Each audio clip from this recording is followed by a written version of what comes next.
बिस्मिल्लाहिर्रहमानिर्रहीम। अस्सलाम वालेकुम नाज़रीन, मैं हूँ महरीन सब्तैन, देख रहे हैं आप मेरा यूट्यूब चैनल। नाज़रीन, बहुत दिनों से मेरे व्यूअर्स मुझसे पूछ रहे थे कि मोटरवे वाक़ये के ऊपर अपडेट्स जो है वो हमें दें। मैं इंतज़ार कर रही थी कि कुछ मालूमात इस हवाले से मेरे तक पहुँचे, कुछ इतनी डिटेल हो जो मैं आप तक पहुँचाऊँ अपने एक पूरे कंप्लीट वीडियो लॉग में। तो अब कुछ मालूमात मेरे पास इकट्ठी हुई हैं। जो लास्ट वीडियो मैंने की थी उसमें मैंने आपको बताया था किस तरह से आबिद अली के बाप ने अपने बेटे के हवाले से जो बयानात दिए और ये शो कराया कि इसे पकड़वाने वाला मैं हूँ, और वो तमाम बातें और जो एक मेरी अपनी अजम्पशन है इस हवाले से वो मैंने सब आपके सामने रखी। अब कुछ डेवलपमेंट्स हैं, बहुत अहम है वो डेवलपमेंट। ख़ास तौर पे आबिद अली ने जो बयान पुलिस कस्टडी में दिया और वो बयान जो अदालत में जो पेश किया गया, और उसके बाद आबिद अली ने वहाँ अदालत के अंदर खड़े होकर किस बात का मुतालबा किया, ये सब मैं आपको बताऊंगी। और उस बात का मुतालबा करने के पीछे ढकी हुई हकीकत क्या थी, वो छुपी हुई हकीकत जो है वो भी मैं आपको बताती हूँ। उसके अलावा तीसरा मुलजिम आपको याद है बाला मिस्त्री। बाला मिस्त्री के हवाले से ये कहा गया था कि वो इनके साथ शामिल नहीं था, वो आधे रास्ते से वापस चला गया था। उसके हवाले से भी कुछ अहम इंकशाफात किए हैं अपने बयान में आबिद अली ने, जिसके बाद मुलजिम बाला मिस्त्री को हिरासत में तो लिया गया, लेकिन उसके साथ अब और तरह का ट्रीटमेंट होगा, क्योंकि वो पूरी तरह से इस केस में मुलव्वस है। और वो किस तरह से ये मैं आपको बताऊंगी। सबसे पहले मैं आपको याद दिला दूं कि किस तरह शफकत जो है वो जुडिशल रिमांड में था, उसके बाद इंसदाद दहशतगर्दी की अदालत में जो पेश किया गया, पुलिस कस्टडी में, फिर उसके बाद उसको भेज दिया गया। ये जो आबिद अली था इसको इंसदाद दहशतगर्दी की अदालत में पेश किया जाना था 28 को, लेकिन चूंकि शनाख्त परेड का अमल मुकम्मल नहीं हुआ था उसकी वजह से ये मामला रुक गया। मैं आपको गुज़िश्ता वीडियो में ये बता चुकी हूँ, लेकिन उसके बाद शनाख्त परेड हुई। लेकिन शनाख्त परेड जो है उसमें एक मसला आया। वो मसला ये था कि शनाख्त परेड जो है वो जो उसके तमाम कानूनी ज़ाब्ते होते हैं और जो एक तरीक़ाकार होता है उसको प्रॉपर्ली फॉलो नहीं किया गया था। कानून शहादत पर मुकम्मल तौर पर अमल नहीं किया गया था जो पहले शनाख्त परेड हुई थी, जिसकी वजह से एक और शनाख्त परेड जो है वो अमल में लाई गई और अब इसके बाद आज अदालत में पेश किया गया। और अदालत में पेश होने के बाद जो मामला हुए वो भी मैं आपको बताती हूँ। पहली आपको याद होगा शफकत की जो शनाख्त परेड थी वो पहले तो व्हाट्सएप के ऊपर हुई, उसके बाद जो प्रॉपर शनाख्त परेड है वो भी हुई, और उसके बाद शफकत की एक और शनाख्त परेड जो हुई है वो आबिद के साथ हुई है। अब जो आबिद की पुरानी शनाख्त परेड हुई थी, यानी गुज़श्ता शनाख्त परेड जहाँ पे कानून शहादत के तमाम उसूलों को सामने नहीं रखा गया था, उसमें इन दोनों को बारी बारी पेश किया गया था। जबकि उसके बाद 12 रबीउल अव्वल को ये एक और शनाख्त परेड हुई और उसमें दोनों मुलजिमान को एक साथ पेश किया गया, और 20 और लोग जो कद काठ में और शबाहत में एक जैसे लगते हैं उन सबको लाइन में खड़ा किया गया। और उसके बाद ये शनाख्त परेड का अमल जो हुआ, और ये खातून जो है ये अपने वकील के साथ वहाँ पर तशरीफ़ लाई और इन्होंने इन दोनों को दोबारा से इनकी शनाख्त की, और उसके बाद ये शनाख्त परेड का अमल जो है ये मुकम्मल हो गया। और इसमें तमाम तर जो कानूनी ज़वाबित होते हैं, शहादत का जो कानून है उसका जो तरीका है उसको बुरोकार रखा गया, लाया गया, और उसके बाद ये शनाख्त परेड अमल में लाई गई। जिसके बाद इंसदाद दहशतगर्दी की अदालत में आज आबिद अली को जब पेश किया गया तो आबिद अली ने आज माज़रत के साथ कल पेश किया गया, तो उसमें कुछ खास बातें की हैं आबिद अली ने। जो बयान आबिद अली ने पुलिस कस्टडी में दिया था वो बयान जो है वो वहाँ पर अदालत में रखा गया, और उस बयान की रोशनी में जो कुछ हकायक हैं वो मैं मुख्तसरन आपको बता देती हूँ, क्योंकि मैं डिटेल के साथ ये वीडियोस करती रही हूँ। और मैंने आपको बताया कि किस तरह से आबिद अली जो है और शफकत जो है ये इन दोनों की, पहले तो आबिद अली इससे पहले 25 अगस्त को चालान करके जेल भेज दिया गया था। जुलाई 2020 में ये मतलब लोग पकड़े गए थे, उसके बाद एक चालान हुआ और उसके बाद 25 अगस्त को इसे जेल भेज दिया गया था। इस वाक़े से 10 दिन पहले ये जेल से छूट जाता है। अब इसके बारे में जो कहानी अभी तक थी, अब वो जो ये बयान था उसके साथ मैं आपको टैली करके बताती हूँ। पहले तो इसने बताया कि ये वहाँ पर जाने से पहले इसने शफकत को फ़ोन किया था। इससे पहले शफकत और ये दोनों जो हैं ये एक साथ शेखपुरा की फैक्ट्री में काम करते थे, वहाँ पर ही इसकी आबिद की मुलाकात होती है शफकत के साथ, और शफकत के साथ भी ये गाहे बगाहे वारदातें करता रहता है। उसके बाद शफकत जो है कोल्ड स्टोरेज में जॉब शुरू कर देता है और ओकाड़ा चला जाता है, लेकिन उसके बाद भी जब भी इन्होंने वारदात करनी होती है तो आबिद कहता है अपने इस बयान में कि मैं इसको फ़ोन करता था, और वही जो इनका कोड वर्ड था गपशप का इस्तेमाल किया जाता था कि गपशप के लिए आ जाओ, और फिर वो इसके पास आ जाता था और फिर ये दोनों वारदात के लिए जाते थे। इसी तरह की वारदात के लिए इसने इसको बुलाया। 7 सितंबर को इसने इसे कॉल की और उसके बाद इसको बुलाया। ये इसके पास आया, एक रात पहले इसके पास पहुंचा शेखुपुरा, वहाँ पर इसने रात को वहाँ पे स्टे किया और उसके बाद अगले दिन बाला मिस्त्री जो है उसको भी कॉल की और उसे कहा कि बाला मिस्त्री को भी बुलाया और इन सब ने इकट्ठे जाना था। अब बाला मिस्त्री का रोल बड़ा ही अहम हो गया। मैं अब आपको यहाँ पर बताऊँ कि बाला मिस्त्री जो है बेशक वो उस दिन इनके साथ नहीं था, लेकिन बाला मिस्त्री ही इनको लाने वाला, ले जाने वाला था। उस दिन रक्शे में बिठाकर इन दोनों को वहां पहुंचाने वाला बाला मिस्त्री था। फिर बाला मिस्त्री वहां से चला जाता है। उसके बाद इन्होंने जो बयान दिया, मैं इस बयान की तरफ आती हूँ, फिर बाला मिस्त्री के किरदार की तरफ आऊंगी। बाला मिस्त्री के हवाले से भी आबिद ने जो बयान दिया है वो भी आज अदालत में पेश किया गया है, लेकिन अभी पहले मैं उसके बाकी के बयान की तरफ आती हूँ।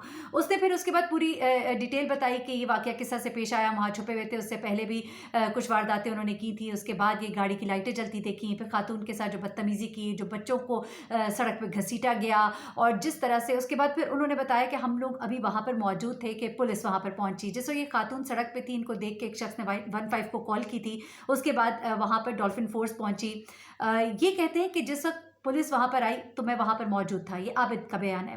मैं वहाँ पर मौजूद था और हम ये सब कुछ देख रहे थे। हम देख रहे थे कि किस तरह से खातून को और बच्चों को उन्होंने उनको लेकर सड़क पर गए और किस तरह से ये सारा कुछ हो रहा था। कहते हैं हम सारा वक्त वहाँ पर मौजूद थे। उसके बाद पुलिस वहाँ से चली गई। उसके बाद उन्होंने वहाँ पर थोड़ी बहुत तलाशी की, लेकिन उसके बाद वहाँ से चले गए और ये लोग वहाँ पर ही मौजूद थे, सिर्फ जंगल में अंदर डीप चले गए थे। उसके बाद इसने बताया कि बाला मिस्त्री जो है दोबारा अपना रिक्शा लेकर आया और उसी के रिक्शे में हम मेरे घर गए। अब बाला मिस्त्री की तरफ मैं जरा आती हूँ। बाला मिस्त्री जो है ये वो शख्स है जो तीसरा मुलजिम है और ये पूरी तरह से इनके साथ शामिल था। रिक्शे पर लेकर आने वाला, रिक्शे पर लेकर जाने वाला यही शख्स था। फिर उसके बाद ये वही शख्स था जिसने बाद में आके, इसको बिल्कुल नहीं मालूम था कि इसके खिलाफ इस वक्त मीडिया के ऊपर क्या चल रहा है। फिर इसी बाला मिस्त्री ने इसको आकर बताया था कि तुम्हारे हवाले से इस वक्त मीडिया के ऊपर बहुत हाइप बनी हुई है और तुम कहीं छुप जाओ। उसके बाद बाला मिस्त्री ही इसको रिक्शे में लेकर आगे गया था और मोबाइल पर इसने इसको पहले सबको दिखाया। फिर उसने इसको बताया कि इसके बारे में पूछगिछ हो रही है और उसके बाद बाला मिस्त्री इसको लेकर अगली जगह पहुंचाने वाला भी यही था। उसके अलावा जो कुछ भी ये यहाँ पर वारदातें करते थे उसमें जब बांटा बांटी होती थी तो इसमें बाला मिस्त्री को भी इसका हिस्सा मिलता था। अब बाला मिस्त्री जो है ये पुलिस की कस्टडी में है और इसको पूरी तरह से इस तफ्तीश में अब शामिल कर लिया गया है। तो ये एक बाला मिस्त्री के हवाले से मैंने आपको अपडेट देनी थी। अब मैं आपको कानूनी शहादत के असूलों पर जिस तरह से अमल किया गया और उसके बाद ये सब कुछ हुआ। अब ज़रा आ जाते हैं कि इसने ये आबिद अली जो है हमारे यहाँ पर एक मुजरमों का एक अजीब सा ये अंदाज़ है। ये इतना बड़ा मुजरिम है, इतनी घटिया इसने हरकत की और एक मोस्ट वांटेड शख्स बन गया था और पूरे कोई महीने से ऊपर दिन गुजर गए, उसके बाद ये शख्स पकड़ा जाता है। और उसके बाद ये देखिए कि कमरा अदालत में कहता क्या है। ये कमरा अदालत में इसका जब बयान सारा पेश हो गया उसके बाद इसने कहा कि जी मैं अपनी बीवी और अपने बच्चे से मिलना चाहता हूँ।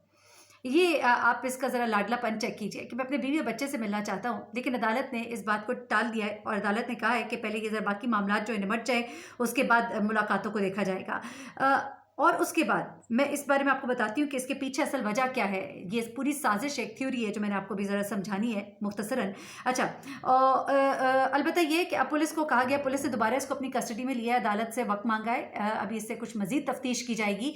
पुलिस ने तफ्तीश के लिए इसे अब पकड़ लिया है और अदालत की तरफ से ये कहा गया है कि जल्द अज जल्द ये मामला जो इसे निपटाया जाए ताकि इसका जल्द अज जल्द इसको सज़ा भी दी जाए। लेकिन इसने अपनी बीवी और बच्चों का क्यों कहा, ये मैं अब आपको बताती हूँ। आपको याद होगा जैसा कि ये आबिद अली पकड़ा गया था उसके बाद एक अजीब सी हाइप बन गई थी। बहुत से भाई रिपोर्टर्स, भाई सब लोग फॉर नॉट बैड रीजंस, लेकिन वो इसके घर गए, इसके बाप से मिले और इसके बाप ने जो एक पूरी मंजर कशी की जिससे बहुत ही मजलूम दिखाई दिया इसका बाप भी और इसके घर वाले भी। बेशक माँ बाप को तकलीफ होती है अगर उनकी औलाद कोई गलत काम करे या फंस जाए या पकड़ी जाए, लेकिन ये वही बाप है जो इसको पहले भी छुड़ाने वाला था। जब इसने एक बच्ची और एक माँ का उसके बाप के सामने उसके साथ गलत काम किया तब भी यही बाप था जिसने इसे इलाके के बासर अफराद के साथ मिलकर इसको छुड़वाया था। और अब इसका बाप कहता है कि मैंने इसे कहा था कि तुम आ जाओ और मैं तुम्हें बचाऊंगा, मैं तुम्हें वापस लेकर आऊंगा। और अब ये भी मेरी इत्तलात के मुताबिक है कि जो इनाम की रकम है उसका भी लालच था ये चाहते थे कि हम बताएं कि हमने पकड़वाया तो वो रकम हमें दी जाए। नंबर 2, उस रकम को इस्तेमाल करके इन्हीं पुलिस वालों को देकर या कुछ आगे पीछे इस्तेमाल करके इसको छुड़ाने के काम भी आना था। यही ढारस जो है इसके बाप ने आबिद अली को दी थी कि तुम चले जाओ, हम तुम्हें छुड़ा लेंगे, कि जब हमें ये रकम मिलेगी हम तुम्हें छुड़ा लेंगे। लेकिन अब जब कुछ नहीं हुआ तो आबिद अली ने पैगाम भेजा कि मेरी बीवी और बच्चे से मुझे मिलवाया जाए, ताकि अपनी बीवी बच्चे से पूछे कि मेरे लिए बाहर क्या हो रहा है। इतना बीवी बच्चों का दर्द रखने वाला अगर कोई होता ये तो ये इस तरह के काम ही ना करता। और जो बच्चे का दर्द अगर दिल में रखता है तो इस तरह बच्चे को, जिस तरह ये मियाँ और बीवी दोनों छोड़ के भाग गए थे, और इसके बाद आपने इसकी बीवी की एक वीडियो देखी होगी जो बड़ी वायरल हुई पीछे, जिसमें वो दरख्वास्त करी है कि मैं माँ हूँ, मुझे मेरे बच्चे से तो मिलवाया जाए, मुझे तो पता ही नहीं मेरा बच्चा कहाँ है, जबकि उसका बच्चा लाहौर की पनाहगाह में है। और पनाहगाह में वो बच्चा जो है बड़े अच्छे से टेकन केयर ऑफ, और वो बच्चा जो है वो माँ को मिल भी गया अब तो। लेकिन ये है कि अब आपको अपनी ममता आपकी जागी है, अब आपको अपना बच्चा याद आ रहा है। जब आप अपने बच्चे को फेंक कर आप अपने ससुराल पहुंच गई थी और कितने दिन आपको उसकी कोई खबर ही नहीं थी, तब आप कहाँ थी? बेसिकली ये सिंपैथी गेन करने की कोशिश की जा रही है, और कोशिश की जा रही है कि किसी तरह आबिद को छुड़वाया जा सके। ये इसके बाप की चाहत है, और ये सब कुछ जो है ये सिंपैथी गेन करने के लिए ये बार बार मीडिया पर आकर अपने इस तरह के इंटरव्यूज़ देते हैं ताकि लोगों के दिल में कोई जगह बनाई जा सके। लेकिन ये इतना बड़ा वाक़या है कि मैंने लोगों को तो ये भी कहते सुना कि आबिद के जो घर वाले हैं उन्हें उल्टा लटका देना चाहिए। बेशक इंसाफ का ये तकाजा है कि जो जुर्म है उसकी सज़ा मुजरिम को ही मिलनी चाहिए, लेकिन लोगों में इतनी नफरत है तो पता नहीं किस तरह से वो आके मीडिया पे ये सारी बातें कर रहे हैं। और इस वक्त आबिद जो है वो अपने बीवी और बच्चे से मिलना भी इसीलिए चाह रहा है ताकि वो कोई पैगाम रसानी कर सके उनके ज़रिए, लेकिन अभी मुमकिन नहीं होगा। उम्मीद करती हूँ कि इस केस का फैसला जो मेरिट की बुनियाद पर जल्द अज जल्द होगा और ऐसी सज़ा दी जाएगी। मैं बार बार मुतालबा करती हूँ कि प्लीज़ ऐसी सज़ा दीजिए, खुदारा ऐसी सज़ा दीजिए कि अगली बार कोई करते हुए डरे। यानी इंसान को समझ आ जाए कि हम ऐसा करेंगे तो फिर ये वाक़यात रुकेंगे, फिर ये मरवा, ये हरीम शाह, ये बच्चियाँ, ये बच्चे जो हम आए रोज़ वाक़यात सुन रहे हैं, ये वाक़यात कम होंगे, थमेंगे, ख़त्म होंगे। खुदारा इंसाफ के असूलों के मुताबिक और अल्लाह के कानून के मुताबिक सज़ा दीजिए। मुझे मेहरीन सप्तान को इजाज़त दीजिएगा। अपनी दुआ में मुझे भी याद रखिएगा। मज़ीद जो इस हवाले से अपडेट्स होंगी मैं आपको देती रहूँगी। अल्लाह हाफ़िज़।